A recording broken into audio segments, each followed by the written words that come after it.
Yo, everybody. Welcome to Off Panel, a weekly interview podcast about all things comics brought to you by Sketch.com.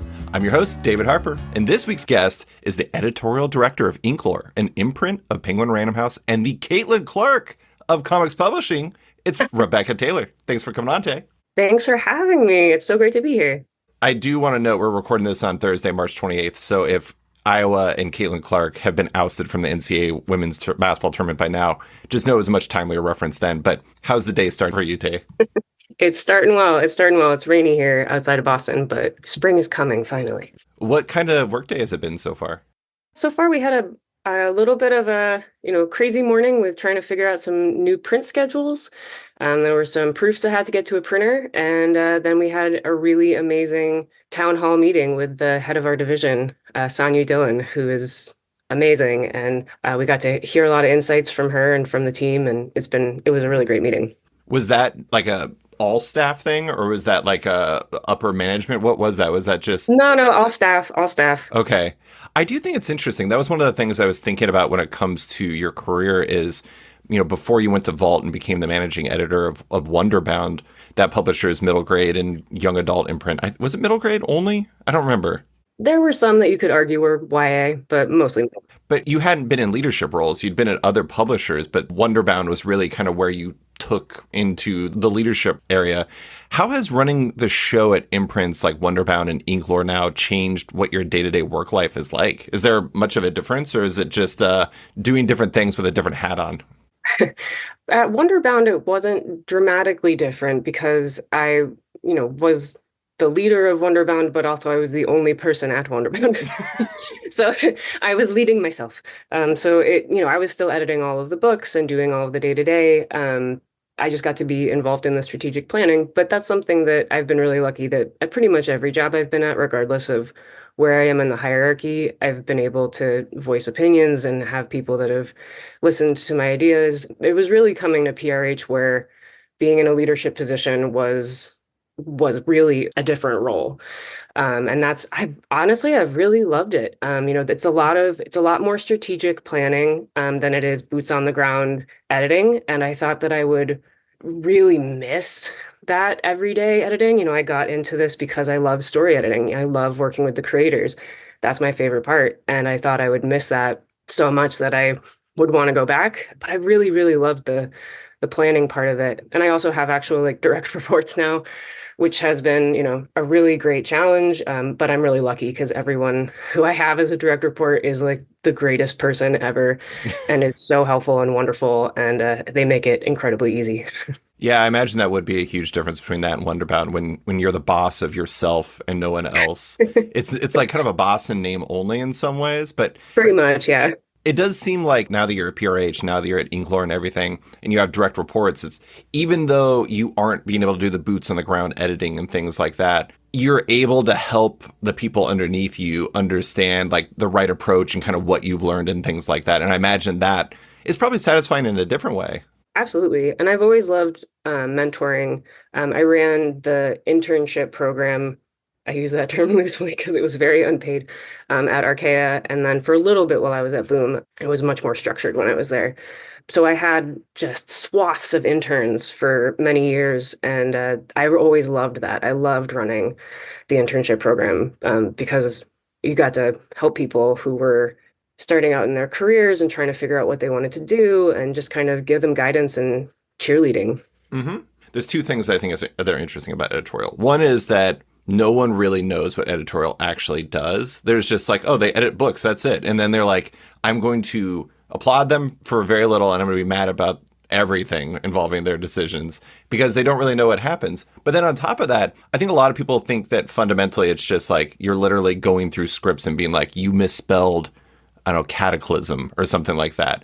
But in reality, especially when you're at I imagine a lot of your work at Wonderbound and even at Archaea and Boom and everything was casting books, finding things to acquire. Inklore, that's what it's all about. I'm sure the strategic planning is finding the books to acquire. Editorial isn't just what it sounds like. It's a lot more than that. Yeah, you have to wear a lot of hats, but that's why I like it. I like getting to shift my toolbox that I'm using at any point. Like I'm someone that doesn't like to get hyper focused down one lane. I like to kind of do one thing for a little bit and then jump and use a different part of my brain. So editing is great because you can be deep into like personality management for a little while, and then you jump and you're doing administration, and then you jump and you're doing strategic planning, and then you jump and then you're doing art notes, and then like so it's you're getting to shift and use a lot of different parts of your brain. For some people that makes it very stressful. Yeah.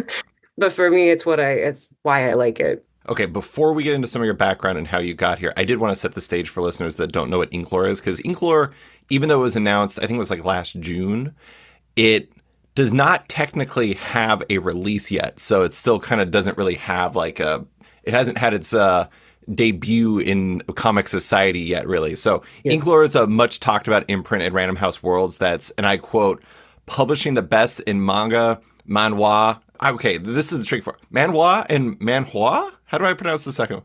You say it the same way. Oh, that's why I thought. Okay, Or manhwa. at least I do. Yeah, okay. And webcomics and graphic novels, starting with the English language translation of My Love Story with Yamato-kun at level 999 very soon. You're the editorial director there after previously working at Editorial at Archaea, DC, and Vault, amongst other publishers. After trying a number of different roles on for size, focused on a number of different types of comics. I mean, you did single issues, you did graphic novels, you did all kinds of stuff. Do you feel like Inklore better matches your own sensibilities as a reader and editor?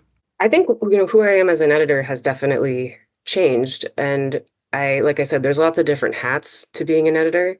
I think I always saw myself as a story person, that was what I was first and foremost. So in that way, this isn't necessarily that, but I think but I've loved it so much that I think it's more just a new challenge and a new evolution of me as an editor, which has felt really exciting. Me as a reader, yeah, Inklore has been genuine. Like, I don't mean to give this like too much gravitas and go too like serious early on, but it's been a really like healing experience as a reader.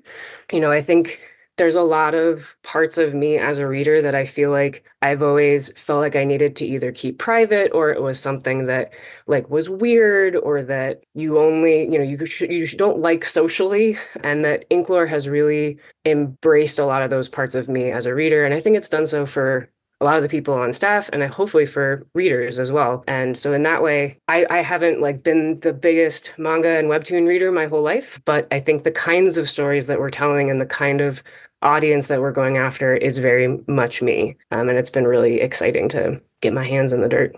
Not to force you to do something that you just said you hadn't really embraced socially, but what are those sides? What are the sides that you're able to embrace in Inklore that you hadn't been able to before? Well, I think, our Inklore audience, just like the down and dirty version of it, is it's everybody reading and writing fan fiction on Archive of Our Own. Like, that's who our audience is. It's, we say young because 18 to 35 is a fun demographic, but really it's like 13 to 45. It's, femme folk, it's people who discover digitally, and, these like relationship driven, indulgent, but not at the sake of emotional intelligence stories that are serialized and really, really have space for character. I think, yeah, like there's always been a part that like you worry about seeming like you're reading stuff that's silly or stuff that's, indulgent, and they always have lots of words for whether it's chick lit or, it's Romantasy. trashy. Exactly. Yeah. And I think that is starting to change, and that audience is starting to, with places like Webtoon, they're actually getting counted. Like you can literally see how many people, it's like a census of how many people have been out there wanting this content for a long time. And then, we're getting to see how that translates into consumer dollars, and it's remarkable. And so now everybody's getting, it kind of feels like, when you're in an auditorium and they say, everybody close your eyes and raise your hand if, and you would never raise your hand if everybody had their eyes open, but then you open your eyes and everybody has their hands up and you're like, oh, dang. Yeah. Working at Inklore has kind of been like that. Yeah. I mean, it totally makes sense because going back to like the beginning of your career, you started, as far as I can tell, in 2010. And the thing that's interesting about when you started is, this has come up a lot. I feel like it's almost becoming like a constant theme of the show, is you started in 2010 and the book market barely existed. It was like just kind of coming up. Scholastic Graphics and for a second started in 2005. It was the same year that Smile came out from Raina Telgemeier, but it didn't hit the bestseller list until the next year. Manga was in between booms, and so a lot of the English language stuff wasn't in the market yet. The translations were still happening and everything. Webtoon didn't exist. Kickstarter barely existed. You're making me feel really old. Thanks. Back then, we drove Model T cars. We walked uphill both ways for our comics in the snow. Abraham Lincoln was the president. But anyways, yeah, so it's interesting because there was two things to it. It was like, one, it was like what you're saying, where like people raising their hands, but they had their eyes closed, so they didn't know everybody else was into it. But also it was like, it was this sleeping giant where kind of everyone wanted it, but nobody knew that they wanted it, if that makes sense. Yeah, absolutely. And it's, some of it is that, it is largely driven by, like I said, femfolk. And I think, we could have an entire other podcast talking about all of the sort of societal pressures that are on you as a girl, and then as a teenage girl, and then as a woman, and finding the things that you like and feeling, being able to feel proud of the things that you like. That's especially, reading is such a source, I think, of comfort for so many people, period, but definitely for women and femfolk, I think it's this like very private, safe space that you can explore stuff on your own. And so it's a lot of, that's where a lot of us go to explore stuff that we're worried that we'll be judged for. But it turns out that most of us all feel the same way. And if we had only just known, we could have had a great imprint like this 15 years ago. Here we are. It's interesting how that's true because, I mean, I remember, I think it was Allison Sampson brought up Archive of Our Own to me and about how like it's this giant area for like fan fiction and like maybe I should write about it. And I was like, I had never heard of it before that moment. What? Well, I mean, it was like I had my eyes closed and I was raising my hand and I didn't know. But it is interesting how, and that is largely what you're saying. It's like it's a lot, mostly femfolk operating in that space. But I do think it's interesting where there's things like, I know that Inklore will be looking at light novels to some degree. One of my favorite random things I've enjoyed on like streaming services in the past decade was an adaptation of a light novel called Good Morning Call that was on Netflix. And it is like this really cheesy show. Don't use cheesy. Don't use cheesy. Okay, Yeah. it's not cheesy. Yeah. Okay, I loved it, and it's about this pair who accidentally rent the same apartment in Japan because they're going to high school nearby, and this like odd couple gets together and they start realizing that they love each other and yada yada yada, and it's funny because it was this like silly thing that I started watching because I was in Texas. Not silly. Okay, Not silly. I'm using bad language. My apologies. I started watching it. I got really into it. And to this day, I still make references to it. There's this one character, like the guy who moves into the apartment. They say several times in the show that he has a scar on his heart. And so I told you before we started recording that I volunteer for a local cat rescue. And whenever we have a cat that is particularly troubled, I always say it's an Uehara. That's the character's name because the cat has a scar on its heart. And it's funny because I would not have expected to watch it because of the things that I was saying, those words that I should not have said. But once I did, I realized that I had my hand up and I didn't even know it. Exactly. Fun fact that I learned from our incredible consumer insights team over here at PRH. Archive of Our Own is the 51st most trafficked site on the internet. That makes period. sense. That includes Google, eBay, Amazon, porn, all of it. It's like at 51, that's crazy town. It's not selling anything. There's no ads. Like, that's bonkers. Not only that, but it is one of the nicest places on the internet. Like, everyone is so respectful to each other, and that does not happen anywhere else. So it's truly an amazing place. And I hope that we can, with Inklore, give them some content that they will love. I hope so too. Well, going back to the beginning of your story, what made you first interested in comics? Did what you were interested in coming up overlap more with what you're doing now at Inklore, or was it way different? I got into comics because of Dick Grayson. Oh, yeah. That's it. I was a Batman the Animated Series. You edited Grayson too, didn't you? I did. Yes. Okay. Dream come true. Yeah, no, I mean, I watched Batman the Animated Series when I was a kid. That was my gateway. But honestly, like I was the kid that 100% got hook, line, and sinkered by here's a kid who's your POV character for being 5. Like Lauren Lester, I think Uncle Jesse from Full House and the Red Power Ranger were like my kindergarten trifecta. Like they were celebrities to me. And so I loved Dick Grayson. And That remained true forever. So I was a comics reader, but very narrowly focused on anything that he was in. My kind of like larger stuff that I was into was more fantasy novels. I was the kid that like taught myself how to write in Dinotopian and read every single Tamora Pierce book. And like there was that era right before Harry Potter. I was 11 when Harry Potter came out, but like right before where it was like Tamora Pierce and Susan Cooper and Jane Yolen and Philip Pullman and Lloyd Alexander and like that whole era where it was fantasy books about kids, but not necessarily only for kids. And those were what I talked to my friends about. And, I was obsessed with those. But comics and Batman was always like this weird thing that only I was into because I think part of me was like, why do I relate so much like to this character who's not a girl? And that was, but I followed Dick Grayson all the way into comics, man. Yeah. Was it because you were raised by acrobats? Yeah, my parents, no, they are deeply not acrobats, but no, I loved his like leadership. I loved his sense of humor. I loved just how noble he was. And I think I got all the way into comics with having nobody around me that read them. I had one of those like DC encyclopedias, Yeah. like ultimate guides. It was in our house. My mom must have bought it. I don't know where it came from, but I remember reading that thing cover to cover and having no idea where any of the information came from and being like, he's Nightwing and there's another Robin and then there's a Robin that died. Like, oh my God, so much stuff happened. And I had no idea where it had happened because it didn't happen in the cartoon. And I didn't know they made comics. So I just like, but I was young enough that I just sort of accepted that it was kind of like Greek mythology. It's just like the general zeitgeist has decided that these events happened.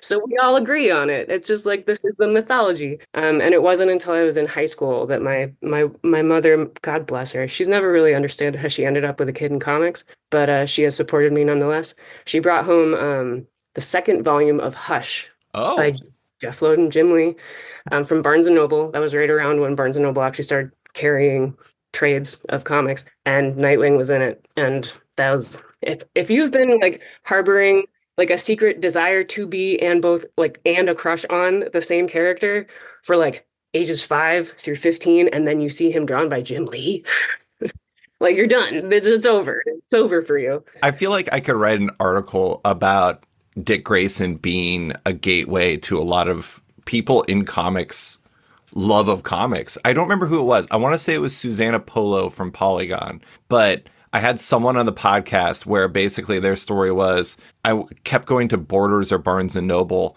and I discovered Dick Grayson and I became obsessed with him. And I was just reading Nightwing and I was reading all this stuff because Batman animated series started down that path. And I was like, oh my God, there's more Dick Grayson. And then next thing you know, boom. And I could totally see it. Dick Grayson is so uniquely approachable for a Batman character. He's just like kind of a good dude, as opposed to the Batman where it's just like gruff. People can't see my face, but I'm making a Batman face of a sort.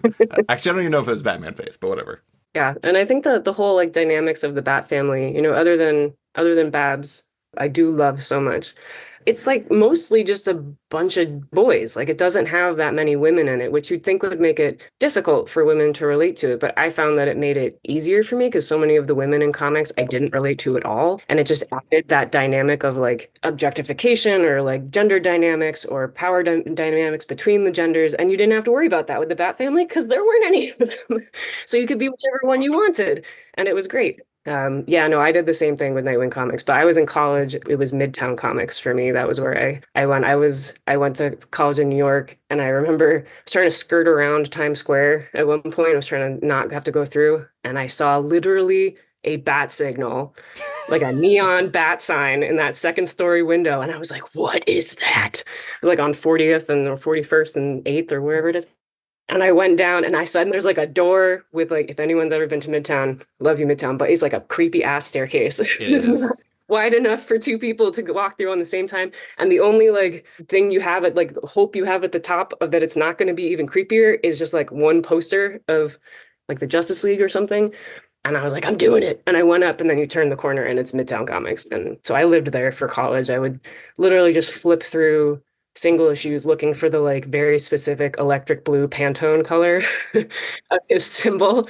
And if it was him, I would buy it. And that was how I got into comics. Quick Midtown aside. Last time I was in New York for New York Comic Con, I went to another Midtown, and it somehow was even creepier to me. Like you had to take an elevator up, and I was like, "Am I going to get murdered when I go up this elevator? You could be taking me literally anywhere right now." I don't know why. I really did not trust this elevator. It's something that like only because I was 18 did like as like a 30-year-old woman in New York, I never would have done that. I would have been like, hell no. But I was 18 and I was like, I live forever. It'll be fine. Come to me, Nightwing. Yeah. Okay, so you were reading your comics in Midtown. You're going to school. What made you want to work in comics? Was it pursued with intent, or was it something you fell into in some ways? I pursued with intent. I studied writing and I wanted to work in an industry where I could do some kind of collaborative form of storytelling. I knew I didn't want to be like a novelist sitting by myself in my cabin in the woods. That wasn't my style. So I originally came out to LA to do television. I thought the idea of like working in a writer's room sounded really exciting. And I came out, I had an internship at a production company and I hated it. I hated Hollywood. Not my cup of tea. It was just not my zone. So I was like, all right, I tried Hollywood, like let's try comics. And I got an internship at Archaea and that was it. You wanted to write TV. Did you have any desire to make your own comics, or was it always your preference to kind of be behind the scenes when it came to the comics world? I do love writing. It's something I do for myself. I've never wanted to write comics. No, I've always liked being behind the scenes. You know, like I was the stage manager in the school play, and I played goalie in soccer. So I was like the one that would direct everyone around. So I like being that person. It's like the Josh Lyman line. I like being the guy behind the guy. And now, a quick word from one of our sponsors. Looking for the right place to read digital comics? You can find it at Omnibus. Omnibus is a modern digital comic book store and reader app carrying your favorite single issues, volumes, and omnibuses all day and date. It's just like a comic shop where you pay per book, but digital. Omnibus has even upped its game lately, as they've added a web reader and store on top of its iPad version, with iPhone and Android coming soon. Looking for an ideal digital comic store, but with an excellent shopping and reading experience? One that uses novel discovery features to help fans find their next new favorite book?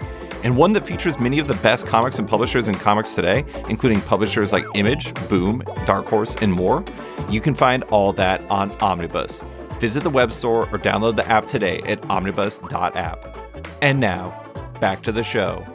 I totally support that. It's funny because I often get asked, like, do you want to make your own comics? Is this all a means to an end so you can write your own Stiltman comics? And the answer is no. Even when I do reader requested fan casting for books, they're like, if you could make a comic, what would it be? I'm always like, somebody else is writing this because I don't want to do it. No, thank you. So yeah. You've edited comics for Boom, Archaea, DC, Image, and Vault before ending up at Inklore. Those were obviously much different roles and much different publishers at much different times. Abraham Lincoln years, as we covered earlier.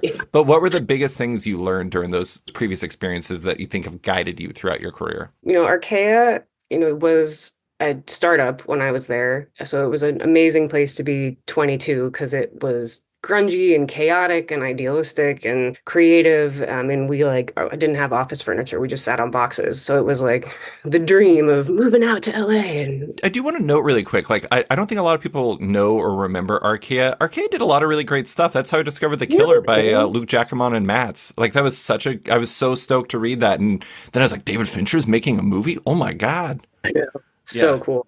No, we did a lot of awesome stuff. It was a special time because it really was like there was a lot of freedom with what you could do. It also meant that there was no rules, which I didn't care about when I was 22. Looking back, it's like that David Foster Wallace article, like something supposedly beautiful I'll never do again. It's like something that was actually beautiful that I'll never do again. I learned so much because it was so small. I learned like everything. You had to learn how to make a book from soup to nuts. I learned acquisitions, I learned editing, I learned inventory, I learned marketing and social media, I learned how to do printer specs and operations and conventions and film TV. Like I learned all of it because there were only like 5 of us that worked in the whole company. So that was a lot, but it was great, like a great foundational knowledge to start your career off on, with knowing really how to make a book. And then Boom, I always laugh with the Boom guys. I was actually at Boom for the shortest amount of time I've ever been at any job. I was only there for 18 months, but I think it was the most formative in terms of my identity as like a professional comic book person. It was really about the community there. I mean, I learned a ton about single issues. I was like a kid, like a child raised by wolves when I came to Boom. I had only ever made graphic novels that were like really high end and expensive. So I learned a lot about, commerciality and single issues, and I worked on licensed comics really for the first time there and did a lot of them. So I learned a ton there, but it was really about the people. It was such a special place, particularly in that era of just people who were, you wanted to get to work every day. You didn't want to leave at the end of the day. And when you did leave, you wanted to all go hang out together. And that kind of community was something that's so special and unique to comics. So I think that was really effective. I learned a lot there, kind of social. And then DC, DC, you learn a lot working at the big two.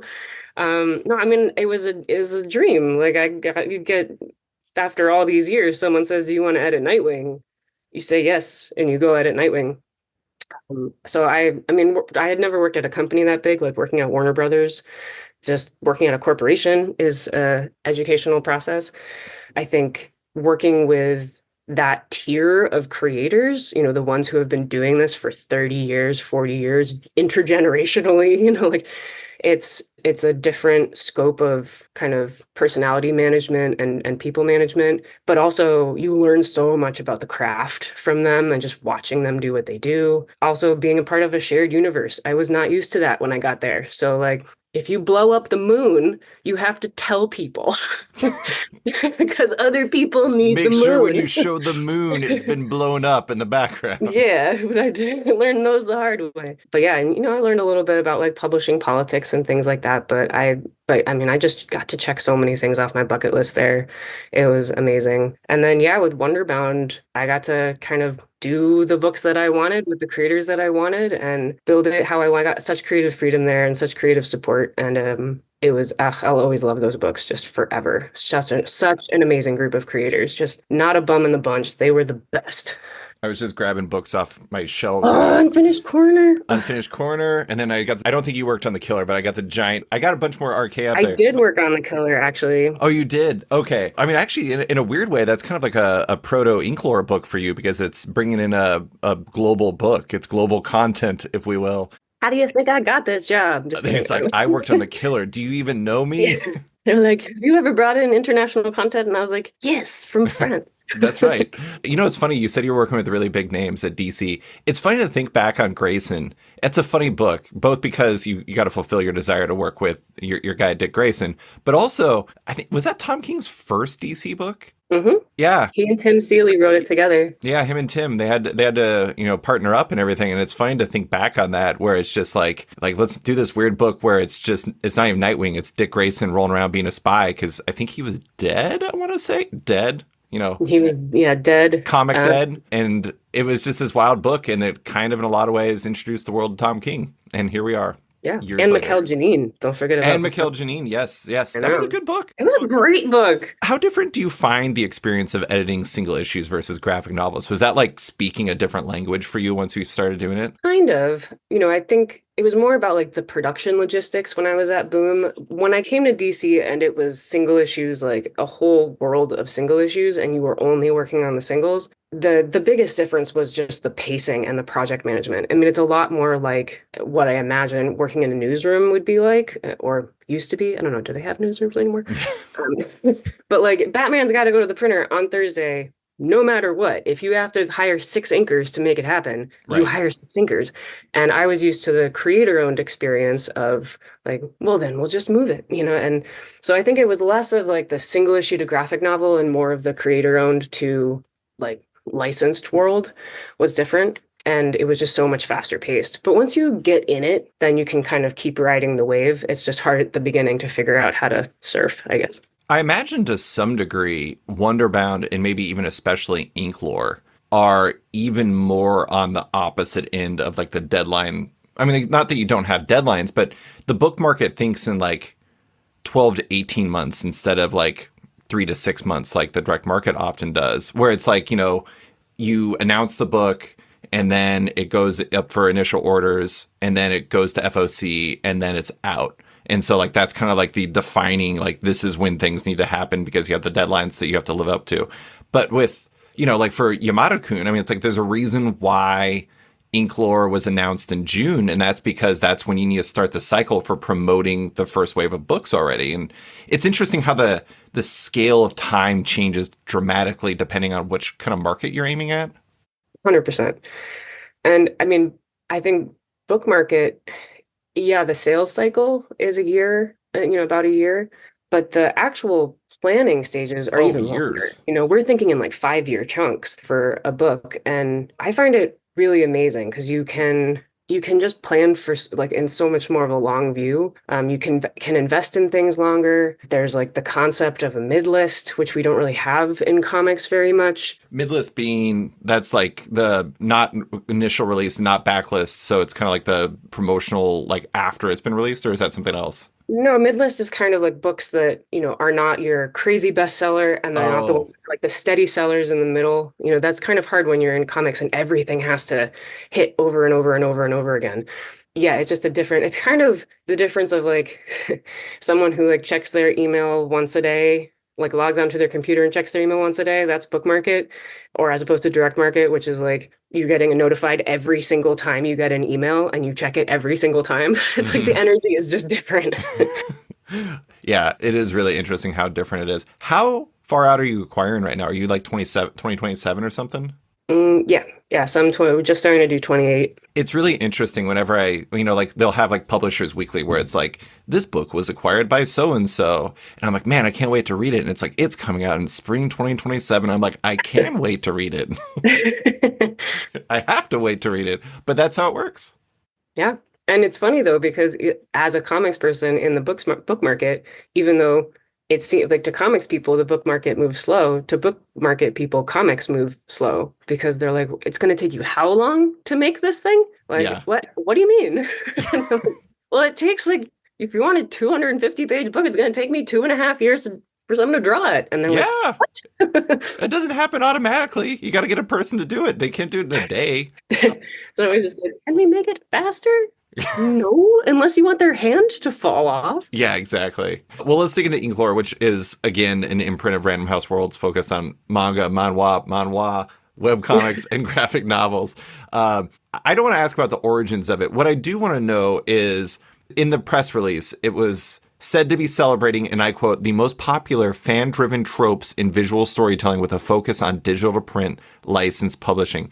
That is a lot of buzzwords in a not very long sentence. What does that mean practically? Like, what is Inklore to you? I mean, it's the kind of stories that we were talking about before. So it's about indulgent stories that are still smart. Honestly, it's just about listening. This is about a reader. I think that was the biggest point and sort of mission statement that we had when we were developing Inklore was that it wasn't about a format, it wasn't about a country of origin, it wasn't about a platform.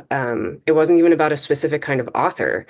It was about a specific kind of reader. And if the book fit that reader, if it's something they wanted to read, that's what made it an Inklore book. And so a lot of the books that we're doing, we're just trying to listen to those readers and just say, what do you want? Like, what's out there? When people write to us, on Twitter when we announce something and they're like, wow, can you do this one next? Can you do this one next? Can you do this? We literally write them down Yeah. because if that's what they want to read, okay. Like we want to listen. We want to see what kinds of stories, like what are they into right now? What specific titles? What kinds of trends? What sort of character dynamics do they like? What sorts of settings do they like? Where are they reading these things? How are they finding them? Like what kind of art do they gravitate towards and why? What makes them pick something up? What makes them stick with something? What kinds of creators do they love to follow and become fans of? That is what it's about. So yeah, it's a lot of buzzwords, but really it's simple. It's what does our audience want to read? Yeah, it seems like you're thinking reader out, and I think that's really cool. I do want to bring up, God, I'm going to totally butcher this. I read this tweet and now I'm going to try to say what it said. Deb Aoki had posted something from it was a panel you were on where I think that they were announcing there's a book that involves the word cherry blossoms that you're doing. Cherry Blossoms After Winter. Cherry Blossoms After Winter. And the panel was like announcing that book or something like that. And Debbie Oki used the word shrieking as the response that people had to like that being announced. And I thought it was so funny because you don't like, if you go to like, I say this with all respect to superhero stuff because I like superhero stuff. I love comics of all varieties. But if you go to like a Marvel panel and they announce like, here's the new Hulk book, people are not going to be shrieking. But people were shrieking for Cherry Blossoms After Winter. And I think that that kind of goes down to like the close your eyes and raise your hand thing, where it's like you're feeling recognized, you're feeling seen, and you're getting the opportunity to read something that has not been in English before. Like, I mean, with Yamada-kun, that's anime also. And so it's like getting access to something you haven't been able to get yet that you've heard is just absolutely amazing. And so the opportunity and the way that you think is giving people what they really want. They just haven't had the ability to ever have it before. Yeah, that panel was the Mangamo panel at Anime Expo, I think. So the whole room was full of people who were almost 100% there for Yamada-kun, but they let me do like a little Inklore plug at the end. And so I talked about how we were bringing cherry blossoms over and Under the Oak Tree, and people like literally like gasped out loud, like you could tell it was involuntary. Yeah. Of just like screams. And I even have that on phone calls sometimes, if I'm on like a video call with a bunch of people internally and I'm explaining Inklore and they ask me the same question of who's the Inklore reader, and I say, is anyone, on Archive of Our Own? There's always like one or two women in the group who I can see their face just like change. Like it just like lights up like a Christmas tree. And I'm like, oh, Yeah. because they just, that they've been like, this has just like been their own thing in a corner that they didn't know anybody else knew about. But like now we're making it a big commercial thing. And so I think that's very validating for a lot of people. I think one thing that's really cool about this is that I think sometimes when people hear things like manga and webcomics and light novels, they would think that the audience is like maybe middle grade or YA. Like that's the idea of what the audience is. But the fact that I think you said 13 to 45 earlier, I think that's one of the things that's interesting about this. My wife is 46 and she is a massive anime fan. Like she was just watching this series called The Apothecary Diaries. Oh, and yeah, she loves it. And like I think that might be like, she'd watch a bunch of stuff. She watched Spy Family, she watched Demon Slayer, she watched Jujutsu Kaisen, but there was something about Apothecary Diaries that just really popped for her. And it's funny because like I think that like if you ask somebody who's the audience for The Apothecary Diaries, they probably wouldn't think of like 46-year-old women in Alaska. But I think your job is to realize that the people who could love Yamada-kun or could love Cherry Blossoms or Under the Oak Tree can be literally anyone if you present it in the right way. Yeah, absolutely. I literally had a play date with one of my daughter had a play date with another kid from preschool. And the mom, it was kind of my first time really hanging out with her. And it turns out she's a big romantasy fan and she got into it during the pandemic. But like, it was not somebody that you would look at and be like, oh, they go to conventions all the time and cosplay. Like, sure, not her jam. Like she had really gotten into, Court of Thorn and Roses and, was reading a lot. And then I was like, oh, well, I kind of, I work a little bit in romantasy. And I was like, I just spent on a Friday reading, a manuscript for this Korean light novel called Under the Oak Tree. And she screamed at me. Like she screamed out loud and she said, no way. And I was like, you know what it is? And she was like, I've read all of it on Kindle. And I was just like, get out of here. Oh my God. There was like some ad somewhere on something to click through and she just became obsessed and read everything that was up. And I think you're right. It can come from anywhere. And we very specifically did not want this to be a children's imprint. Like we have some stuff that is going to be, YA that kind of seeks to figure out where the lower end of our age group is, because also there's a lot of adult people who read with everybody that's going to be an Inklore fan are the people who have been reading YA, like the 75% of the YA audience that is adult, has the majority of people who have been reading YA for all these years since, Twilight and Hunger Games have been adults, and that's where we've all been hiding in children's stuff. So we wanted to have this be for adults because there isn't really another place that is catering to in that way. Most people are trying to jam it into YA. Well, and I think that's one of the interesting things about your job and the job that people in your space do, which is a lot of what you have to do is you have to position these things for librarians and for booksellers so they know where this is aimed. But the interesting thing about that is a lot of times what the reality is kind of self-defining, where it's like, I am probably not the target demographic for that Good Morning Call that I was talking about, a high school dramedy about teenagers in Japan, but I loved it and I self-defined that it was something that I loved. And I don't know, to some degree, it's like, yes, you want to position it correctly, but also to some degree, it is out of your hands at some point. Yeah, and I think so much of this audience, does discover digitally, and so there is more of the sense of like organic self-discovery Yeah, that I think is part of what makes it such an identity, a piece of their identity. it's Whereas, yours. yeah, and when you're in the kids market in particular, like you have to rely somewhere along the line on an adult getting it to them, Yeah. because you're not going to be marketing it directly to kids. That is a different kind of math in terms of how you present stuff. And I obviously like as a PRH representative, I am very retail channel agnostic, but I do hope that people go like it does drive people to bookstores and that those connections can be made. But so much of this is like someone discovering it online and then going to the bookstore to get it. They're going to find it there, which is exciting. It's like that person that had read Under the Oak Tree on Kindle. Discoverability through whatever channel it is like really important. I mean, a good example of that is one of my wife's very good friends. She had never read a comic before Webtoon had that advertising campaign, I think in either 2020 or 2021. And she was served Instagram ads for Lore Olympus. And she's like, I am bored as hell because the pandemic's going on. I'm going to click on this and see what this is all about. And next thing you know, she read all of Lore Olympus. And next thing you know, she's a comic fan. And it's funny how, I mean, it's not funny how it works. It is how it works. And I think that's one of the things that, I don't know, kind of thematically, I guess, for Inklore is like, we shouldn't just assume that people want a certain thing because it's what we think that they want. A lot of times people don't know what they want until you give them the option that they've never had before.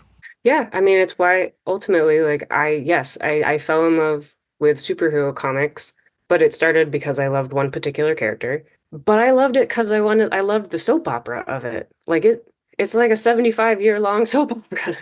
And, as much as, the dudes that I worked with liked to argue about, what's stronger, Thor's hammer or Cap's shield, they liked it for the same reasons I did. Like, yes, they like punching, but like they liked all the relationships. They liked the character dynamics. They when there were issues that really focused on that, like everybody loved them. And so I'm hoping that we will be very not like pleasantly surprised, but I'm hoping that it comes to fruition that even though yes, we are very much making this for a specific kind of reader, whom there are many out there and not many people make content for them, that I do hope that once it's out there, it will be very inclusive and people who would never have pegged themselves as that originally will find it and be like, oh, this stuff is great. Yeah, yeah. I do want to note with the people who are like, Thor's hammer and Cap's shield and everything like that. It's also the drama and soap opera of it all is also why they love pro wrestling. 100%. Even though they would never admit it to themselves. I mean, that's the tie that binds. It's not like super powerful people. It's just the drama. But one thing I think is interesting about this job versus previous ones for you is at least conceptually, it seems like your job is now focused on working with creators. Like previously, you were bringing projects to life from scratch. You were casting and then building books. Now it's about identifying and acquiring comics from a global perspective that might work in the United States. How much does that change the job for you? A lot. The global aspect of it has been totally new. I mean, I did work in some translation, back at Archaea and Boom, mostly European. But I wasn't really involved in the actual acquisition. I was involved more in the translating part. So the international acquisitions process has been totally new and one of my favorite parts that I've gotten to learn on this job. And they really just let me dive right in and figure it out. So being able to, develop relationships with partners around the world has been definitely top three of my favorite things that I've been doing with this job.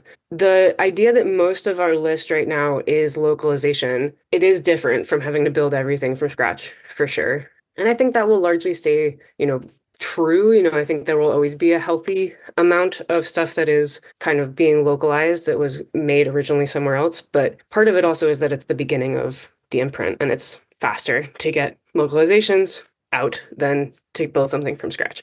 So hopefully, as the years go by with Inklore, you will be seeing more originals and more, licensed properties that we're doing from scratch. But TBD. And now, a quick word from one of our sponsors. Zoop is the new home for creator-owned crowdfunding, and they are doing some exciting new things in the space. Be sure to join the Horde of Vault Comics crowd-building campaign. Barbaric Born in Blood #1 is free to all who sign up, and the more fans who sign up, the more items get unlocked for everyone. Also, if you ever want to own a piece of Zoop, now you can. They're running an equity crowdfunding campaign where your contribution will get you shares in the company, as well as other perks. Visit republic.com/Zoop to support and become an investor in Zoop. Stay tuned for more exciting announcements about new features and new projects such as the upcoming campaigns from the likes of Adriana Mello, Christian Ward, and the live campaigns by Paul Cornell, Chris Weston, and more. For creators looking to crowdfund your project, Zoop is currently open for submissions. Email them at hello@wearezoop.com to start a campaign. And now, back to the show. What made the Yamato-kun at level 999? I don't remember the first part of it was. I just totally My spaced love it. story. What made that the right fit for the first book? Because I'm sure you had many options. It seems like was that a deliberate choice because it seemed like a good proof of concept for what Inklore is? So Yamato was the only one that was acquired before I was hired. Oh. Yeah, so when I came in, obviously they already had Lore Olympus doing amazing, and they were almost fully executed on the contract for Yamada. So I kind of carried it over the touchdown line, but I didn't bring that one in. But I do think it was very representative of the audience. I think they kind of gave me all these different puzzle pieces, and they were like, we know these all go to the same puzzle, but what's the picture that the puzzle makes up? And it was my job to kind of put them together and make a true vision with it. But I think, Yamada, one, it's, such an amazing shoujo manga, which not enough of them get brought over. And only now I feel like there's starting to be this really great surge of anime adaptations for shoujo, which hasn't happened a lot historically. So being able to have one of those that has been like a really popular series from this kind of new wave of adaptations I think that is a great first foot forward. It's also just a delight, and the art is incredible. And I think we really did want to start off with a manga. I think it has become a buzzword, but it's also a really important touch point for a lot of people. It's part of their identity. They see that tankobon size, they see that style, they see all of it, and it means something all the way down to their core. And I think it is a little bit of a love letter to where so many of our fans found their own way in to comics. Yeah, that totally makes sense. I don't want to get too far into it, but you mentioned Lore Olympus. It is very prominently featured on the Inklore site. Is that kind of an Inklore book at this point, or is it just it is? Yeah, so Inklore, Lore Olympus moved over to Inklore as soon as we built it. They were already sending, I think they'd already sent volume 5 to the printer. Yeah, so I think volume 6 is the first one will have the Inklore logo on it. It's seems like years ago. It was probably 2 weeks ago. But yeah, so Lore Olympus is officially now in Inklore, which is, it's a heck of a way to start out an imprint. Oh yeah. Usually when you're building a new imprint, you just your only hope is that within the first 3 years you get one hit. And so to start an entire imprint with the hit already happened is really great. It's a big advantage. Well, and the nice thing about that too is I don't know how much this happens in the book world or the book market versus the direct market, but I imagine it happens a fair amount, especially with manga related things. But if somebody's like, "Oh, I love this Lore Olympus. Like, what else has this Inklore done?" It's great discoverability for the varying projects you're putting out there. Exactly. And that's what we're hoping Inklore can be, is that if anyone reads any of our books and likes it, and they say, "Oh, I liked this, what else is there?" that you can essentially pick from pretty much any other of the Inklore books, and there is a high probability that they'll like that too. They're not all going to be cookie cutter, and we're, going to take more kind of left of center swings as we go along. But overall, if you like one Inklore book, the high probability is you're going to like all of them. Where do you look for new projects? I mean, the scroll platforms are still a massive place right now. They have just thousands and thousands of comics, and they have such high readership that being able to find the ones that people love and bring them to print. And it's easy for us to review. Yeah. We can go through them pretty easily, which is great. And now that we're a year and a half into it, we have a lot of really great relationships with a lot of the scroll platforms. So being able to just talk to them and be like, what are the readers reading? Like, what are they, if they love this one that we have, what is the one that they jump to after this? Because they have all that data, and it's just incredible data. And so we do that a lot. I do look at data. Honestly, the first thing I did when I came was I went through every single web comic tag on Archive of Our Own and looked at which ones had the most stories. And then I went and found them. And I was like, if they had over a certain amount of viewers, I was like, yeah, let's go after this one, because it showed that they had fans that cared and were active and were creating and wanting story. There's no greater indication of passion than whether or not fan fiction is happening. Fan fiction and cosplay, I think, are two really big ones. Yep, we look at cosplay, we look at fan art accounts. That is a big factor of how we look. Any property that we have, we look at, fan Reddits and things like that to see what other books are they into? What are they loving? I know that the Royal U, the Inklore U, has a deal with Contents First, the owners of Tappy Toon. I mean, that's another scrolling. I mean, there's so many fish in that scrolling sea, the vertical scroll sea, that there's a lot of options there. But I do have to ask, you're a fan of basketball. I did the Caitlin Clark intro. Mm-hmm. I may have went way too far down the rabbit hole and found out you were a goalkeeper at Columbia University, even winning an Ivy League title while you were there. Hall of Fame, baby. As a big proponent of these, I have to ask, when are we going to get sports comics from Inklore? Because I feel like that is a dramatically underrepresented thing in America, and it's something that manga and webtoon and a lot of other entities like that do so well. Man, it's my manuscript wish list, man. Yes, I would love to have a sports story. I think the key for us is that a lot of the kind of more traditional sports, like manga, like I'll use sports manga as the general term, but other places other than manga do it too, is so much about the competition. And there has for it to be like a real Inklore book, I think it has to have that one relationship at the core. And it doesn't have to be a romance. It could be like in haiku, like you have that relationship, but then everyone is just like rooting for the friends, that people want to ship or can found family or whatever the relationship is. But that core relationship that you are rooting for, that's really at the center of it, more so even than the competition. So I'm looking. Yeah. I'm looking. Oh my God, if we could find a girls' soccer story, guys, I would be so excited. Have you ever read Sloan Leong's A Map to the Sun? I have read other Sloan Leong things. I have not read that one. I think that's up your alley. It's a story about a basketball people or women who play basketball and their relationship, and it's so good, and it kind of reminds me of what you were saying. But yeah, I mean that is the tricky thing is like there's a difference between this being like an intense story about competition, how you're trying to win the title, versus like relationships, and like relationships is probably more where Inklore lives, right? Yeah, but you can absolutely have that.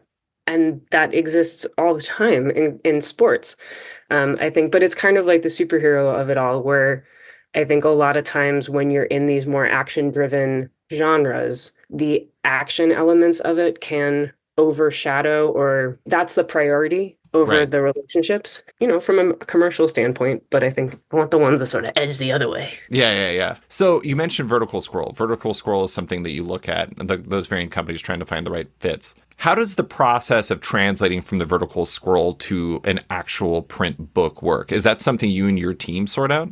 Yeah, it depends on the property. For a lot of the ones that we import from, say, like Korea, if they already have a Korean edition that's been printed, usually they'll be able to send us those layouts so that we're using their print files. We know they're approved by the creator, and then we kind of just take the English translation and match it over. But for some of them, they've never been laid out for print, and so we do that on our end. And the answer is the wonderful human being that is Bones Leopard, who is our senior designer. Bones has been in comics as long as I have, longer. Was it Boom, right? Yeah, at Boom. Yeah. That was where we first worked together. So I've known Bones forever. We hired them because they're amazing, but also specifically because they have done a lot of scroll to print work. It's tough, and they're a comic book artist themselves, so they understand they understand art, they understand the importance and the personal nature of it, because you are cutting the art up and you're moving it around and you're changing the storytelling.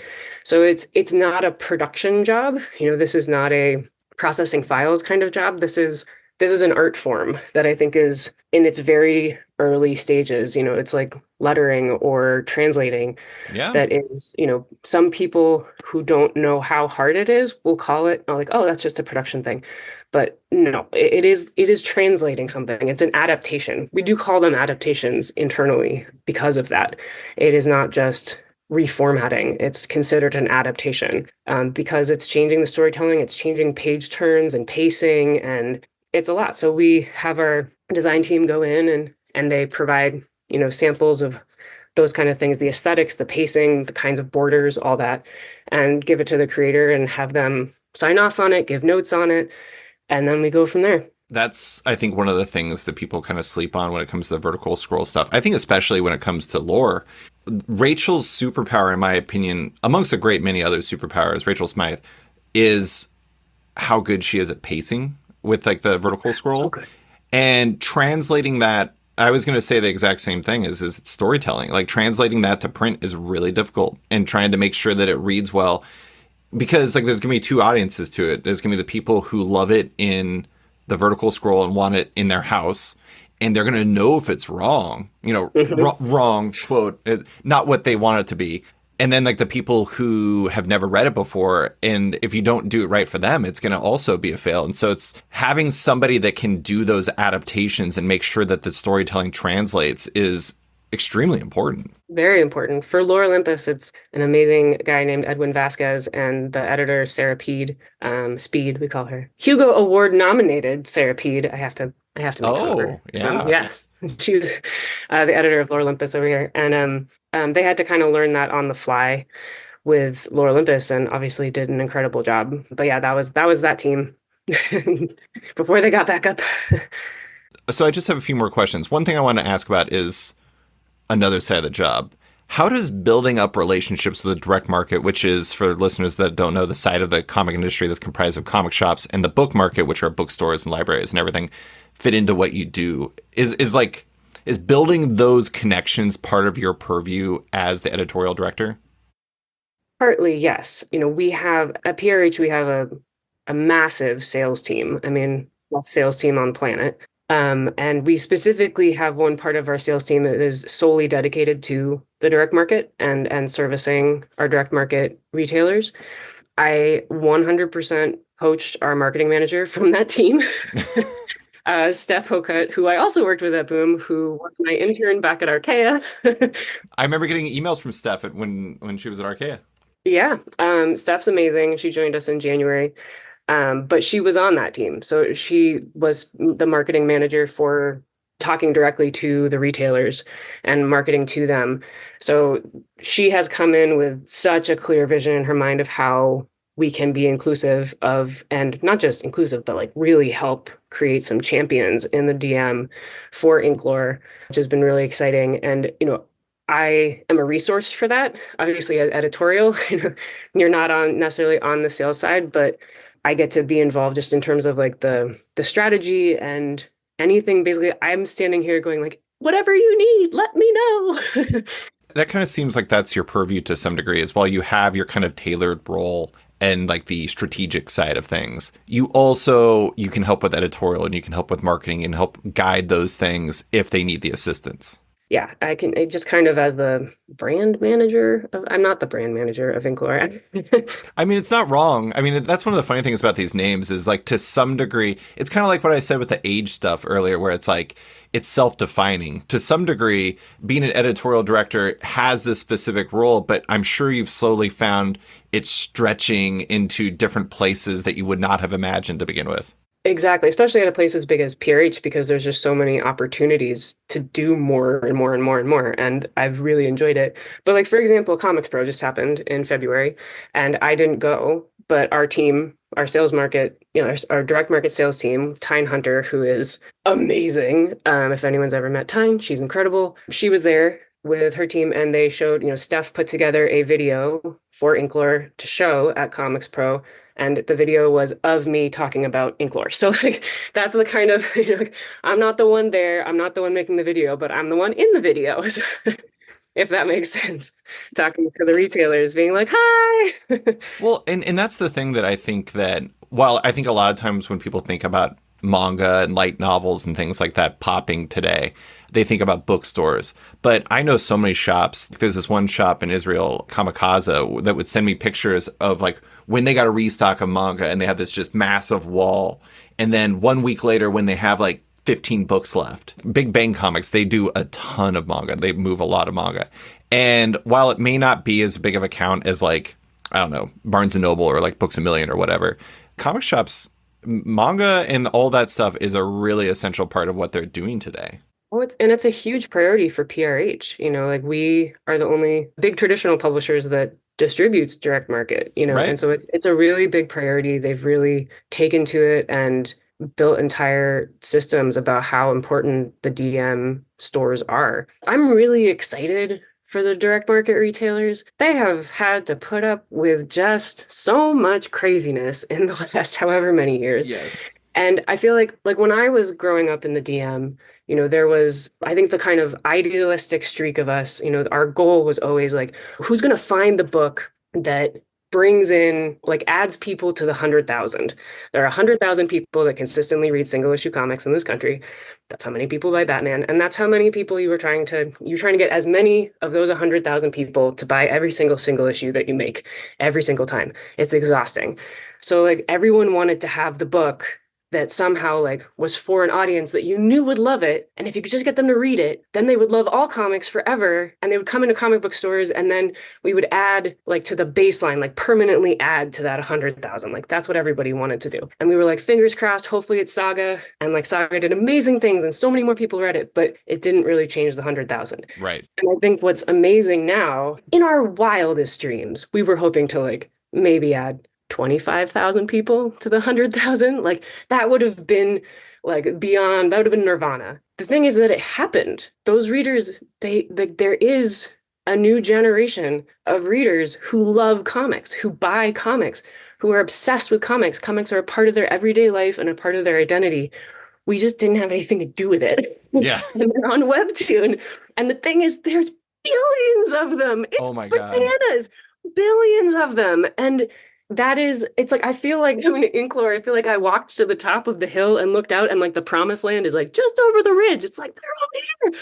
And so the idea that like direct market, there's only like 2,500 stores that like super specialize in this one format. And they've lasted through hell and high water and they're here. And now they have 1 billion people who want stuff. And it's like, guys, those numbers are really good. Like that ratio is great. You're seeing the conversion. It's like, okay, we got them all to read comics. Now can we get them to buy print comics? Lore Olympus, Grandmaster of Demonic Cultivation. This is proving, yes, they will in fact buy them. And now it's like, okay, how do we help the direct market stores to close that loop? Because if anybody should be benefiting from the billions of people reading comics of this new generation who grew up reading Raina and, Dave Pilkey and now are reading on Webtoon, it should be the direct market stores. So I'm excited to help in any way that I can be a resource for that circuit closing.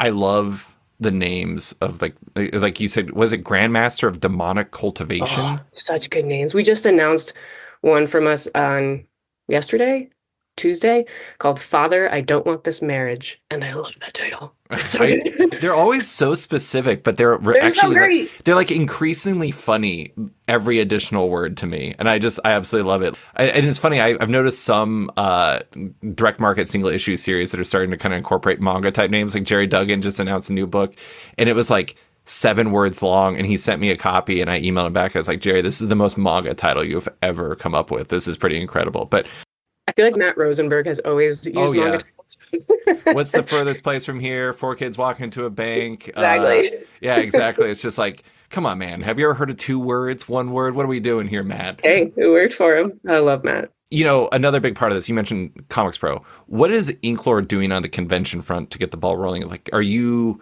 hitting conventions both of the comic and library variety? Because I imagine things like ALA is going to be really big for you.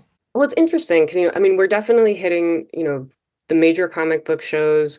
We're also looking to hit a number of the major anime shows. I don't think we've announced our convention, like specific convention presences yet, but that'll be coming. Con season is upon us. Yes, it is. Emerald City started in February this year. It was February 29th. I was like, I can't do it. At some point, we're all going to be celebrating Christmas at a convention. I Oh swear. boy. No, thank you. No, thank you.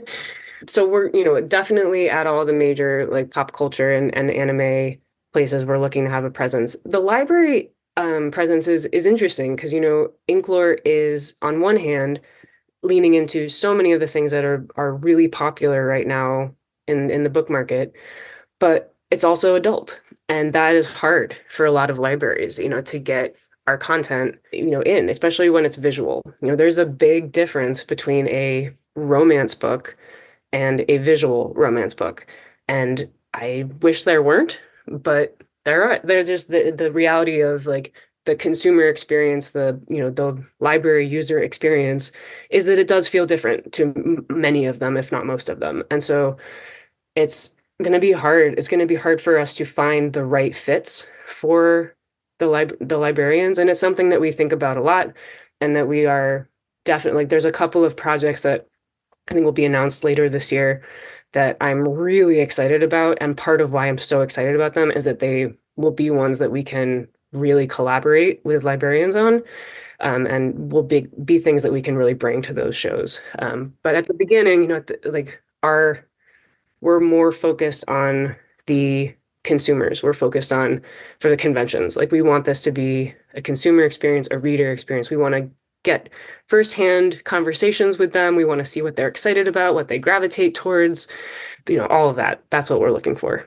I mean, you gotta not to put too much pressure on you and your convention team, but going to New York Comic Con, one of the things that really surprised me is like how much of the manga presence was like experiential. There was a giant tank for an Akira Toriyama video game called Sandland, and then like what was it? There was I think it was Kodansha Plus or like whatever their kind of all you can eat services, and it had like all these like basically places you could take pictures in front of.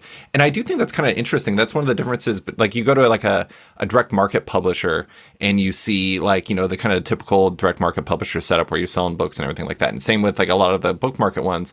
And then Viz is like, we got a 400-foot tall Goku. And you're like, oh my God, what am I looking at?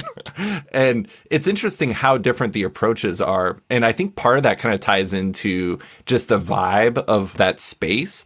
It's like almost like you want to be a part of something as opposed to you want to just read it, if that makes sense.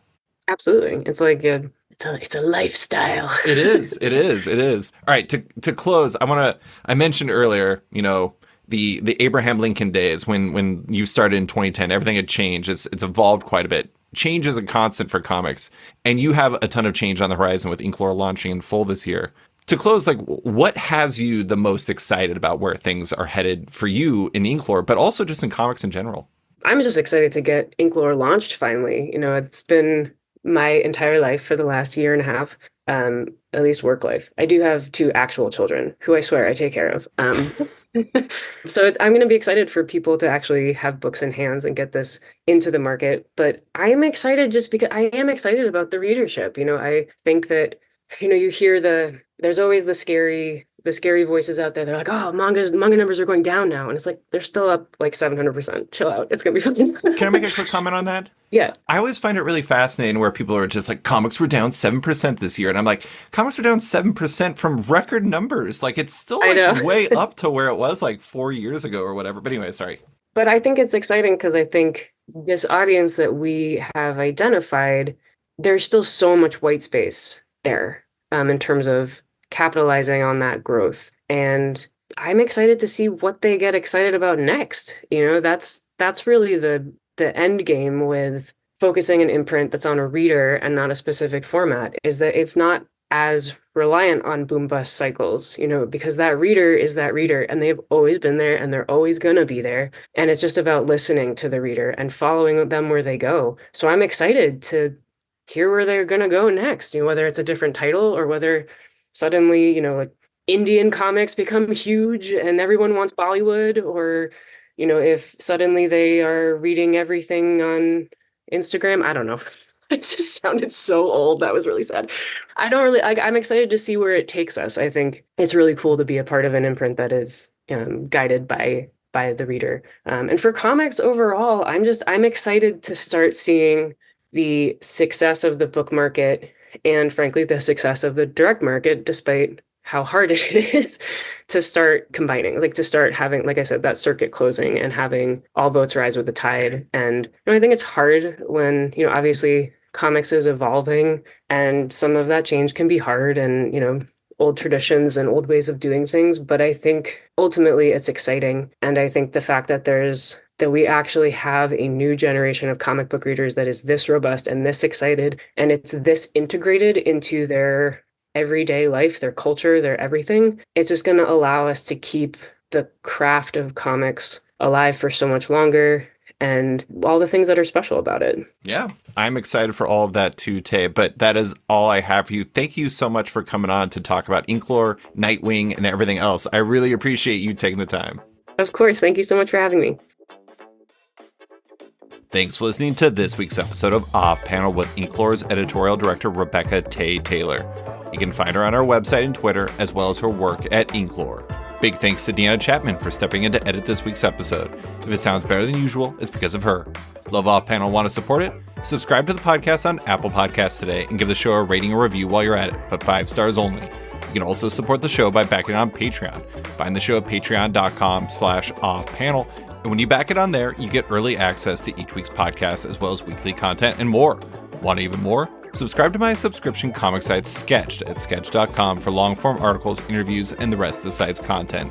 You can find Off Panel and Sketched on social media by following on Twitter and Instagram at @sketchcomic or following me at @slicefriedgold. Big thanks to all my existing patrons, including John Auerbach, Dustin Weaver, Ninja Assassin Love Story Webcomic, Brandon Heyman, Aiden Hammond, Kenny Myers, JKJ Art, Faith Aaron Hicks, Yeah Comics, Ben Rowe, Cameron Brown, Jonathan Breen, Danny Ollie, Charlie Stickney, Tom Drennan, Jeremy Thomas Burke, Jared Schwab, Scott Dunn, Chip Mosher, Seth Pomeroy, James McEwen, Andrew Lehman, Christina Merkler, Scott Place, Travis Gibb, Darcy Van Polgees, Travis Schmeiser, Tom Evans, Natalie Mockery, Reed Beeman, Kelly Sudaconic, Max Wood, Jeremy Lambert, Brian Holt, Nira Levy, Jason Hussa, Kieran Gillen, Jonathan Kent Uratam, Henry Johnson, Jingo Boren, James Tynan IV, Chris Langford, Jason Wood, Tom Peachy, Ben Domstead, Rom V, Nick Walker, Patrick Coyle, Isaac Oren, Capes and Tights Podcast, Klaus Vandeven, Submed Industries, Jack Mulqueen, Carl Kerschel, Robert Masella, Elza Chartier, Luke Nakashoji, Dr. Luke, Scott Hazelwood, Canadian by Proxy, Bradley Rader, Carl Choi, Brandon DePillis, Patrick Brower, Declan Shalvey, Dan Carino, Adam Freeman, Ben Wild, Brian Klein Q, Liana Kangas, Nick Bennett, Daniel Whitfield, Susanna Pullo, Reed Hinkley Barnes, Mario Tiambang, Andrew Carita, Stephen Holt, Philip Myra, Chris Pachal, Torrin Grunbeck, Fuzz Bubbles, Christopher Todd, Transmitter Down, Waltz Comics and Books, Akil Wilson, Alex Dimitriopoulos, Terry Dodson, Wesley Giff, Sean Kirkham,